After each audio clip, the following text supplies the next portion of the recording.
There's tremendous vulnerability to camp. Underneath the often shrieking self-assurance of it, there is this double fear. First of all, of a man's world, and I've never seen any reason why anyone should do anything except fear the man's world, and also of women themselves. Oh, I nearly forgot. You're male. Yes, I am, and I can prove it. Do you hear? Prove it! Kenneth Williams, critics call your performances the height of camp in these carry-on films. Now, camp is a misused word today. What is a camp performance? Well, I believe the word camp has actually found its way into the addenda of the OED. I beg your pardon? It's found its way into the addenda of the OED, the Oxford English Dictionary, and it's defined there as that which is fundamentally frivolous. And I suppose that's about the nearest you'd get to an academic definition of it. What I think the general, current interpretation of the word is always that which is verging on the effeminate, that sort of thing, which is ludicrous to say that about me, because I've personified what you might call the butch element in light entertainment sometime now. Yes, indeed. Yes, camp has been with us ever since God said, let there be light entertainment. If your jewellery is immoderate, your language outlandish, your manner ostentatious, if you strut, flounce, prance, and generally overshoot the mark, sweetie, you're camp. And even if camp is a word with a wide number of interpretations, there's no doubt about it, you know it when you see it, especially when it's funny. Ah, your days are numbered. Beware the Ides of March. Oh, shut up, you silly old faggot. Kenneth Williams was one of the first camp comics to gain national notoriety thanks to his partnership with Hugh Paddick as Julian and Sandy, a pair of chorus boy duckies on the Sunday afternoon radio show Round the Horn. Jules and Sand were so far out of the closet that they couldn't have got back in without a long-haul flight. Their banter was gay in all senses of the word, even employing the camp slang language of Polari. But to the home audience, listening in their millions, Julian and Sandy were nothing more than a pair of charmingly amusing nice boys. Hello, anybody there? Oh, hello, I'm Julian, and this is my friend Sandy. The whole country would stop and get home for like 1:30, Sunday lunchtime, whatever, and work their dinner in the pub and everything around it. And we sat round listening to this every single Sunday, same time, every Sunday, and we used to laugh at it, and none of us could have known what it meant. Oh, yes, we're filling in as photographers between acting engagements on the telly. We just done this one where I'm all dragged up as a sultan.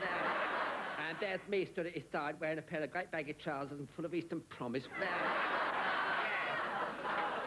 The campness in Julian and Sandy was all in the Polari, really, and not knowing what they were saying, but imagining what it might be. And the freeness, the fact that they sounded so free and easy, and they're in their own little world in the middle of stiff Britain. Paddick and I used to play Julian and Sam, and we used to come in, and Kenneth Williams was always eminently reasonable with these two. They used to come in and say, oh, Miss Rawn, oh, Bonnet about your dolly old Deke, oh, Miss Rawn. Oh, yes, how Bonnet about your dolly old Deke again. Thank you very much. Bonnet your dolly old Deke. How could they possibly have known what that meant? How could any of us have known what that meant? How Bonnet your dolly old Deke just means how nice to see your face again. We are poised at a moment in history. The future could be now. Or it could be Bona.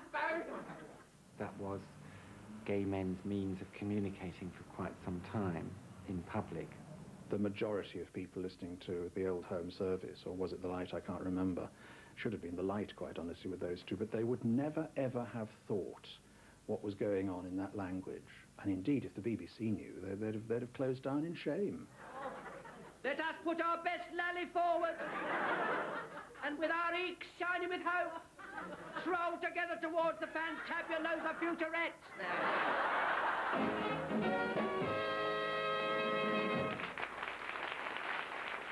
Round the Horn made Kenneth Williams a household name at around the same time that the carry-on films were hitting their stride in the early 60s. In his life, as in his art, Kenneth Williams was 9/10 sexually repressed steam, barely contained by 1/10 of a man's body. I remember during the making of Carry On Sergeant, the first Carry On film, after completing a particularly difficult scene with Kenneth, I gave him a big hug, and he instantly recoiled. He said, I like you very much, but never, ever do that to me again. His horror of all things physical meant that he was the perfect prig to be outraged by the sexy vulgarities of the carry-ons. Yet for all his proclaimed rejection of fleshly temptations, Ken's prurient curiosity couldn't quite resist a spot of voyeurism. even if it led to getting an eyeful in quite the wrong way. Filthy beasts! Disgusting bit.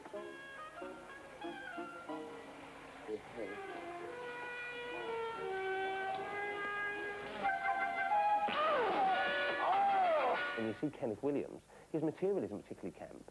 I mean, I don't remember him doing... Oh, I'm not thinking about the radio, obviously Round the Horn was, but when he was on TV, and even in the Carry On movies, he often wasn't that camp in terms of the actual what he was doing or saying, but it was the manner in which he presented himself, and that kind of, you know, I can't do it, but the nose like a stallion up on full display, and him, oh, no, all that matron. Oh, matron, this is an end! The face is continually in that attitude. Ooh, there's not much you can do with it. And I think it's one of the reasons that he was tremendously unhappy. He was unfulfilled artistically.